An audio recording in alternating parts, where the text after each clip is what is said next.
A week after I canceled my wedding, my apartment portal hit me with a mandatory lease fee, $165. Due in 5 days. It sat there like it had always belonged. My coffee had gone cold in that way coffee does when you forget you're a person for a minute. I clicked the charge, hoping it would open into something normal, like, oops, system error. Instead, it gave me a neat little invoice and a polite message that basically said, pay up or get a late charge. So I opened my lease. I went straight to the page I remembered reading twice, because I'm the kind of person who alphabetizes her pantry and her anxieties. The fees section was right where it had always been. And right there, in the most boring font known to mankind, was the sentence that had made me feel safe when I signed, no surprise fees. Not unless I agree. The portal fee wasn't on that page. Not in the list. Not in the addendums. Not anywhere. Which would have been the end of it, if the portal didn't act like it was law. I clicked over to Documents, expecting to re-download the same file. That's when I saw it. A second lease. Same title, my name, my unit number. With the word revised and a timestamp from last week. Last week I was canceling a wedding and trying to remember to eat. Last week, I was not revising housing contracts, and the revised one was already marked active. Let me back up. A week after I canceled my wedding, my life had that strange quiet you get after something big stops moving. No more spreadsheets for seating charts. No more pretending I was excited about napkin colors. Just errands, work emails, and the occasional moment where my brain tried to replay the whole thing like it could edit it into something kinder. I lived in a garden-style complex outside Raleigh, North Carolina, the kind with pine straw landscaping and a mail kiosk that always smelled faintly like someone's cologne. I'd been there long enough to know the leasing office ran on 3 things: corporate scripts, office hours, and submit a ticket. The email came in at 7:12 a.m. like it had been waiting by my bedside. A new charge has been posted to your resident account. No explanation in the body. Just a button, view and pay. I stared at it while my coffee cooled. Again. Why? It's because apparently I was entering my cold coffee era as a lifestyle choice. The last time I got an automated message that felt like it didn't belong to me, it was a voicemail that wasn't meant for me. Wrong number. Wrong life. This felt familiar in a way I didn't like. The universe sliding paperwork under my door like an envelope at a party. I clicked view and pay anyway. When I moved in, I'd done everything the good tenant way. Checklist. Photos of every scuff like I was documenting a crime scene. Questions. Initials. I remember the agent saying, "This is everything you'll owe besides rent and utilities." I believed her because it sounded like a promise, and I was craving promises back then. So seeing a new mandatory admin fee hit like a rewrite. I texted my neighbor Keisha, who lived 2 buildings over and somehow always knew which maintenance guy actually fixed things the first time. We'd gotten friendly the way adults do now, mutual package rescues and small talk by the mail kiosk. She'd also become my unofficial tenant sanity person, especially after I mentioned my wedding cancellation, and she said, "Girl, the paperwork always tells the truth before people do." I sent her a screenshot of the portal fee. She replied immediately, "Save everything. Screenshots. PDFs. Don't do it by phone unless you recap it in writing." Within an hour, I understood exactly why she said that. I opened the invoice. The portal had the nerve to include a little note, "Per lease agreement." Like that settled it? Like the words themselves were a gavel. My stomach did a small, quiet drop. Not panic, not tears, just that sensation of being told something isn't up for discussion. I clicked View Lease Agreement, expecting it to link to the signed PDF I'd downloaded months ago. It linked to the revised one. So I opened both files and put them side by side like I was doing a spot the difference puzzle for adults who pay rent. The executed lease was dated months ago, with my initials on the bottom corners. The revised lease had a date from last week. Same address.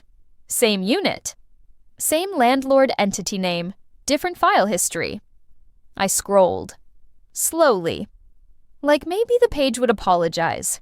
That's when I found it. Buried in the fees section like a tick in tall grass. Mandatory admin fee annually. Same amount as the portal invoice. Same wording. My face stayed calm, but inside my brain, a project manager's alarm bell went off. This wasn't a misunderstanding. This was a document being used as leverage, and the weird part was how casual it looked. Like it had always been there, except I never signed it. I called the leasing office because part of me still believed in simple explanations. Like maybe someone clicked the wrong template. The call rang twice, then a bright customer service voice picked up. "Thank you for calling. This is Brianna. How can I help you today?" She sounded like she was smiling at a laminated script. "Hi, Brianna," I said. "I'm seeing a mandatory admin fee on my portal. Can you tell me what lease clause it comes from?" There was a pause. A tiny inhale. "Yes, ma'am," she said, still friendly. That fee is standard across the community." "Okay," I said, "but it isn't in the lease I signed." Another pause. "It should be in your documents," she said, and I could hear the word "should" doing a lot of heavy lifting. I opened my notes app and typed the date and time. I wrote down her exact phrasing because I didn't trust my future self to remember the difference between is and should. Then she said, "The portal has the most current version, so you can just refer to that." I kept my voice neutral. "Did I sign that revised lease?" Another pause, slightly longer this time. "I don't have visibility into signatures," she said, which was a fascinating way to avoid answering a yes or no question. "Could you email me the policy and the document you're referencing?" I asked. "Sure," she said, bright again. "I'll send something over." I hung up and immediately opened my laptop because if someone was going to wear me down, they were going to have to do it through my keyboard. I wrote an email that was polite in the way a locked door is polite. "Hi, Brianna. Per our call at 10:14 a.m., please confirm the lease clause authorizing the mandatory admin fee and provide the signed version on file." I attached my executed lease PDF like a receipt in an argument. While I waited, I clicked through the portal like I was looking for the trick panel that reveals the secret. Under account activity, the fee looked newly posted, like it had been dropped onto my ledger overnight. No prior admin fee. No annual anything, which meant this wasn't some fee I'd missed. It was new. Brianna's email arrived an hour later. It was friendly. It was vague. It was full of phrases that sounded like they'd been approved by someone who never had to pay them. "This fee is standard across the community and reflected in your updated lease terms available in the portal. No clause number, no signature confirmation, just available." So I replied with one sentence. "Thanks. Please provide the signed addendum or revised lease showing my agreement to the fee." I hit send and watched the email disappear like a dare. That's when the office stopped being quick. By the next day, I still didn't have a real answer. So I drove to the leasing office during lunch because sometimes in person is the only language bureaucracy respects. I brought my laptop, and a printed copy of my executed lease, and a coffee I bought out of habit and then ignored until it went lukewarm. The lobby smelled like air freshener and carpet cleaner. Brianna looked up from her desk like I'd walked into her day uninvited. She smiled, but her eyes checked the clock. I slid the printed lease across the counter. "I'm just trying to see the signed revised lease on file," I said, "because the portal shows one, and it includes a mandatory fee that isn't in my executed lease." Brianna kept her voice pleasant. "We don't print those." "Okay," I said calmly. "Can you pull up the signed version on your side?" "The portal has your documents," she said. "The portal has a revised lease I never signed," I said. "Aki, so I'm asking what you have on file." She blinked like her script didn't have a page for that. "Let me get my manager," she said. A few minutes later, Mr. Harlan walked out. Polished. Calm. The kind of calm that makes you feel like you're the messy one for caring. "Claire, right?" he said, as if we were old friends. "Yes," I said. "I'm here about the mandatory admin fee and the revised lease in my portal." He nodded slowly. "That fee is part of our standard lease package. It's been implemented across the community." There it was again. Across the community. Like repetition could turn policy into consent. I asked him the same question I'd asked Brianna. "Can you show me where I agreed to it?" He glanced down at my highlighted page. "Your portal reflects the current lease terms," he said carefully. I took a breath. Not dramatic. "Just enough to keep my voice even. I'll pay what I agreed to," I said. "I won't pay what you invented." The lobby got quieter. Even the printer stopped whirring like it was listening. Mr. Harlan lowered his voice a notch. "Our system sometimes auto-updates documents when corporate pushes a new template," he said. "Auto-updates," I repeated, like tasting a bad ingredient. "But your executed lease is what governs," he added quickly, like he realized what he'd just admitted. My brain locked onto that sentence. If the executed lease governed, then why was I being billed under a template I never signed? That night, I did what I do when I can't sleep. I organized. I made a folder on my desktop like I was building a tiny courtroom. Executed lease, revised lease, screenshots, emails, call recaps. I wasn't trying to be dramatic. I was trying to be unerasable. If they wanted to win by wearing me down, I wanted to win by making it easier to tell the truth than to keep lying. Then Keisha texted me, "Check this." Her screenshot showed her ledger. No mandatory admin fee. Or in her case, it was labeled differently, like an optional portal convenience charge. Either way, it wasn't the same mandatory line sitting on my account like a threat. So, it wasn't across the community. I pulled up my move-in checklist photo again and cross-referenced it with the welcome packet in the portal. The packet listed services like valet trash, their package lockers, and utility billing. It described them like features, not penalties, like things you opt into, which meant someone had taken something optional, relabeled it mandatory, and hoped people would pay it just to make the red due date stop shouting. Most people probably did. Then I noticed the timestamp problem. The revised lease timestamp was from a Tuesday morning. I checked my calendar. That Tuesday, I'd been in a stand-up meeting, then a vendor call, then driving across town to return wedding decorations I'd never open. I hadn't been in a leasing office. I hadn't e-signed anything. So I emailed Mr. Harlan directly. "Please provide the audit trail for the revised lease document in the portal," I wrote. "Team, the virus must including any signature record or confirmation of tenant acceptance." Not as a threat, as a question that could only be answered with facts. His reply came the next morning, fast and slippery. He said the revised lease was system-generated and for record-keeping, and residents didn't need to take action for it to appear. Then he pivoted back to the fee.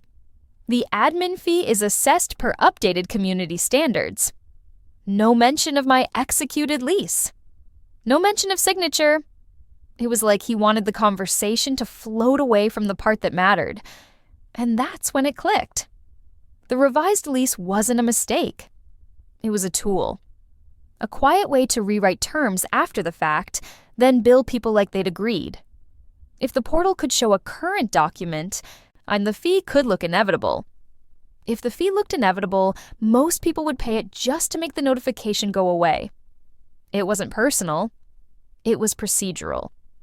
And procedures are perfect camouflage for decisions no one wants to defend out loud.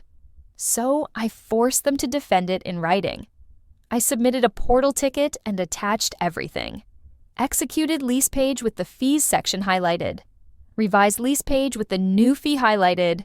Email thread, payment history screenshot showing the sudden charge, my call recap note with dates and Brianna's exact wording. Keisha's comparison screenshot. I kept the ticket message short. Please remove the fee. It is not in the executed lease. The revised document is not signed by tenant.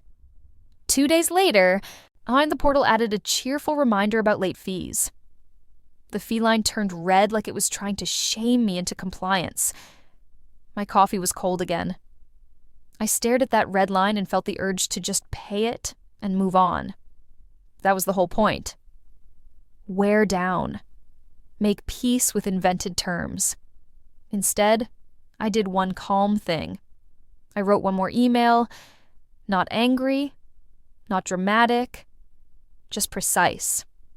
Please confirm in writing whether you are asserting I agreed to this fee. If yes, please provide the signed document. If no, please remove the charge and confirm no late fees will be assessed while this dispute is under review. It left them two options: prove consent or correct the ledger. The next morning, the fee disappeared. But the portal still showed my account like something had shifted, like it didn't want to admit it had been wrong.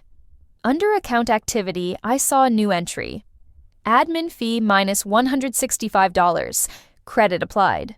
It wasn't labeled error. It wasn't labeled removed. It was labeled like a favor, like they were being generous by undoing something I never agreed to. I wanted the words, not just the numbers. So I replied immediately, "Thank you. Please confirm in writing that the admin fee will not be assessed for my current lease term and that no late fees were applied." An hour later, Mr. Harlan emailed back. "The fee was incorrectly applied to your account. It has been removed. No late fees were assessed. Your executed lease remains in effect." There it was. The truth, I finally forced into a sentence. I went back into the portal and clicked statements. The balance for that fee showed 0. A clean, boring number. I downloaded the updated statement and saved it in my folder like a trophy that wouldn't collect dust. My coffee was still cold, but for once, it didn't taste like defeat. It tasted like control. Nothing about my life looked different afterward.